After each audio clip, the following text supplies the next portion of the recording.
Hi friends, Anna University November December 2025 Regulation 2021க்கான important questions இந்த வீடியோல பார்க்க போறோம். Subject code BE3252, subject name Basic Electrical Electronics and Instrumentation Engineering. 23/12/2025 afternoon நடக்க போற எக்ஸாமுக்கான Part B and Part C க்கான important questions கொடுத்திருக்கேன். கொடுத்திருக்க question எல்லாமே தெளிவா படிச்சுக்கோங்க. மறக்காம நம்ம யூனிவர்சிட்டி லேர்னர்ஸ் தமிழ் சேனலை சப்ஸ்கிரைப் பண்ணி வச்சுக்கோங்க. தொடர்ந்து சப்போர்ட் பண்ணுங்க. உங்களுக்கு வேற எந்த சப்ஜெக்ட்டும் இம்பார்ட்டன்ட் கொஸ்டின்ஸ் வேணும்னா மறக்காம subject code, subject name and exam டேட்டோட கமெண்ட் பண்ணுங்க. நான் சீக்கிரமா அப்லோட் பண்ணிடுறேன்.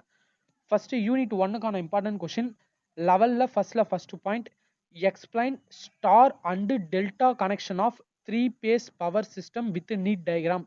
ஸ்டார் பார்த்தீங்கன்னா ஒய்னும் மென்ஷன் பண்ணுவாங்க அண்ட் டெல்டா வந்து பார்த்தீங்கன்னா மெஷ்னும் சொல்லுவாங்க. 3 phase பவர் சிஸ்டத்தோட ஸ்டார் அண்ட் டெல்டா கனெக்ஷனை நீட் டயக்ராமோட நீங்க எக்ஸ்பிளைன் பண்ணணும். Second point give the steady state analysis of RLC circuit in detail with the phasor diagram. Second first point explain Kirchhoff current law and voltage law with typical circuit example. Second point mesh and nodal analysis based problem. mesh and nodal analysis பார்த்தீங்கன்னா part சில கூட கேட்க வாய்ப்பு இருக்கு. அப்புறம் இந்த Kirchhoff law வச்சும் பார்த்தீங்கன்னா ப்ராப்ளம்ஸ் கேட்க வாய்ப்பு இருக்கு. ஃபர்ஸ்ட் யூனிட் பொறுத்த வரைக்கும் இந்த ரெண்டு டாபிக்ல இருந்து ப்ராப்ளம் பார்த்தீங்கன்னா நிறைய ஒர்க் அவுட் பண்ணி பாருங்க. Next second unit important question 12th first point explain in detail about the different types of wiring and cables. Second point explain the functions and the methods of earthing in detail. Second first point explain the circuit breaker. உங்களுக்கு காமனா circuit பிரேக்கர்னு கேட்டாங்கன்னா நீங்க MCB miniature circuit breaker, MCCB moulded case circuit breaker, ELCB earth leaked circuit breaker. இந்த மூணு circuit பிரேக்கர்ல ஜென்ரலா circuit பிரேக்கர்னு கேட்டாங்கன்னா ரெண்டு எக்ஸ்பிளைன் பண்ணுங்க. உங்களுக்கு மென்ஷன் பண்ணியே கேட்பாங்க எக்ஸ்பிளைன் எம்சிபி இல்ல எக்ஸ்பிளைன் எம்சிசிபி எக்ஸ்பிளைன் ELCBன்னு மென்ஷன் பண்ணியே கேட்பாங்க. அதனால மூணு சர்க்யூட் பிரேக்கரையும் தெளிவா படிச்சுக்கோங்க.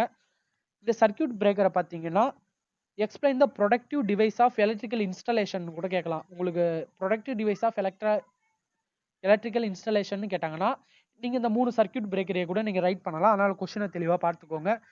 தேர்ட் கொஸ்டின் பார்த்தீங்கன்னா draw a simple wiring layout for domestic household old appliances with necessary electrical accessory and distribution power point. இந்த கொஸ்டின் நம்ம பார்ட் சிலையும் வந்து பார்த்தீங்கன்னா எக்ஸ்பெக்ட் பண்ணலாம். அதனால தெளிவா படிச்சுக்கோங்க. நான் டிக் பண்ணியிருக்க இந்த மூணு கொஸ்டினுக்கு ஃபர்ஸ்ட் ப்ரியாரிட்டி கொடுத்து படிச்சுட்டு அப்புறம் ஃபர்ஸ்ட் கொஸ்டினையும் பார்த்துக்கோங்க. இதான் செகண்ட் யூனிட்டுக்கான இம்பார்ட்டன்ட் கொஸ்டின். நெக்ஸ்ட் யூனிட் 3க்கான இம்பார்ட்டன்ட் கொஸ்டின் 13ல first point explain the construction and working of DC generator and its types, derive its EMF equation. DC generator construction படிங்க, ஒர்க் படிங்க, அதோட டைப்ஸும் இருக்கு. DC ஜெனரேட்டருக்கு டைப்ஸ் இருக்கு, அதை படிச்சுட்டு அதோட EMF ஈக்குவேஷனையும் பார்த்துக்கோங்க. Second point explain the construction working types application of DC motor, அதோடைய EMF ஈக்குவேஷன். ஏன்னா EMF ஈக்குவேஷன் உங்களுக்கு பார்த்தீங்கன்னா ஒரு 6 மார்க் கூட தனியாக கூட கேட்பாங்க. அதனால EMF ஈக்குவேஷன் ரொம்ப இம்பார்ட்டன்ட் தான். Second first point explain the construction and operation of single phase transformer. Second point derive the EMF equation of single phase transformer. இந்த questions பார்த்துக்கோங்க. Next unit 4க்கான important question 14ல first point with a need sketch discuss the operation of BJT in CBCECC configuration and its types of BJT. BJT ஓட types பார்த்தீங்கன்னா ஒரு 2 types இருக்கு. அது ஒரு 4 mark அளவு பார்த்துட்டு பிஜேடியோட கான்ஃபிகரேஷன் பொறுத்த வரைக்கும் பார்த்தீங்கன்னா CB common base, CE common emitter, CC common கலெக்டர்னு 3 கான்ஃபிகரேஷன் இருக்கு. உங்களுக்கு மென்ஷன் பண்ணி எக்ஸ்பிளைன் சிபி கான்ஃபிகரேஷன் மட்டும் கூட கேட்பாங்க. அந்த 3 கான்ஃபிகரேஷனும் தெளிவாக பார்த்துக்கோங்க. Next second point explain the operation of a zener diode with its VI characteristics. இந்த கொஸ்டினுக்கு எல்லாமே டயக்ராம் பார்த்தீங்கன்னா பேசர் டயக்ராம் வரும், நீட்டாக ட்ரா பண்ணுங்க. செகண்ட்ல first point explain the operation of PN junction diode with its VI characteristics.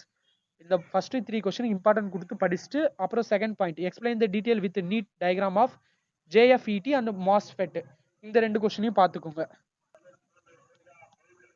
Next unit 5க்கான important question 15ல first point explain the working of piezoelectric transducer and LVDT with suitable sketch. இந்த 15 unit பொறுத்த வரைக்கும் பார்த்தீங்கன்னா நிறைய 4 mark அளவு உங்களுக்கு டைரக்டா 16 மார்க் இல்லைனா கூட நிறைய வந்து பார்த்தீங்கன்னா மிக்ஸ் பண்ணி 4 மார்க்கு 3 மார்க் 5 மார்க்னு கேட்குறாங்க. ஆனால் கொடுத்துருக்க கொஸ்டின் எல்லாமே தெளிவாக பார்த்துக்கோங்க. And LVDT very very important. அப்புறம் ஃபைசோ எலக்ட்ரிக் டிரான்ஸ்டியூசர். இந்த கொஸ்டின் தெளிவாக பார்த்துக்கோங்க. Second point, explain differential pressure transducer, optical and digital transducer. டிரான்ஸ்டியூசர்னு கேட்டாங்கன்னா இதெல்லாம் டிரான்ஸ்டியூசரோட நீங்கள் எழுதணும். அப்படின்லாம் மென்ஷன் பண்ணி கூட கேட்பாங்க. அதனால் ஃபர்ஸ்ட் கொஸ்டினை தெளிவாக படிச்சுக்கோங்க. செகண்டில் first point, explain the working of electro pneumatic control system. Second point, explain the working of Hall effect and thermal imagers. Thermal imaging or thermal images. இந்த கொஸ்டின் பார்த்துக்கோங்க. நெக்ஸ்ட் பார்ட் சிக்கான இம்பார்ட்டன்ட் கொஸ்டினில் பொறுத்த வரைக்கும் பார்த்தீங்கன்னா ஆர்எல்சி ரிலேட்டட் ப்ராப்ளம்ஸ் கேட்க நிறைய வாய்ப்பு இருக்குது. பார்ட் சி பொறுத்த வரைக்கும் ஆர்எல்சி ஒன்று சர்க்கியூட் கொடுத்துருவாங்க. ஆர்எல்சி சர்க்கியூட் உங்களுக்கு கொடுத்துட்டு கீழே பார்த்தீங்கன்னா அதில் இருந்து இன்புட் கரண்ட்டை ஃபைன் பண்ண சொல்லுவாங்க. இல்லை voltage across each element, impedance, current, power factor, peak factor இதெல்லாம் கண்டுபிடிக்க சொல்லுவாங்க. அப்படின்னா ஒரு ஸ்டேட்மெண்ட் மாரி கொடுத்துட்டு அதுலேருந்து உங்களை ஃபைன் பண்ண சொல்லுவாங்க. இந்த கொஷின்ஸ் வந்து பார்த்தீங்கன்னா ப்ராக்டிஸ் பண்ணி பாருங்க. இந்த கொஷின் வேணால் ஸ்க்ரீன்ஷாட் எடுத்துக்கோங்க. இந்த கொஷின் பார்த்தீங்கன்னா ஆர்எல்சி ரிலேட்டட் ப்ராப்ளம் பார்த்தீங்கன்னா 13 மார்க்லேயும் வர வாய்ப்பு இருக்குது அண்ட் 15 மார்க்லேயும் நம்ம எதிர்பார்க்கலாம். நெக்ஸ்ட் பார்த்தீங்கன்னா performance of full wave is better than half wave rectifier, justify the statement by ripple factor and efficiency. இந்த கொடுத்துருக்க கொஷின் இதான் பார்ட் சிக்கான இம்பார்ட்டன்ட் கொஷின். கொடுத்துருக்க கொஷின் பார்ட் பியில் இருக்க கொஷின் எல்லாமே தெளிவாக படிச்சிருங்க. எல்லா கொஷினுமே தெளிவாக படிச்சிருங்க. நான் டிக் பண்ணியிருக்க கொஷின்ஸ்க்குலாம் ஃபஸ்ட்டு ப்ரியாரிட்டி கொடுத்து படிச்சிருங்க. அப்புறம் டிக் பண்ணாத கொஷினும் பாருங்க. ஆனால் ஃபஸ்ட்டு ப்ரியாரிட்டி டிக் பண்ணது படிச்சிருங்க. ஓகே ஃப்ரெண்ட்ஸ், நெக்ஸ்ட் வீடியோவில் பார்த்தீங்கன்னா மற்ற சப்ஜெக்ட்டுக்கான இம்பார்ட்டன்ட் கொஷின்ஸ் அப்லோட் பண்ணிடுறேன். தேங்க்யூ.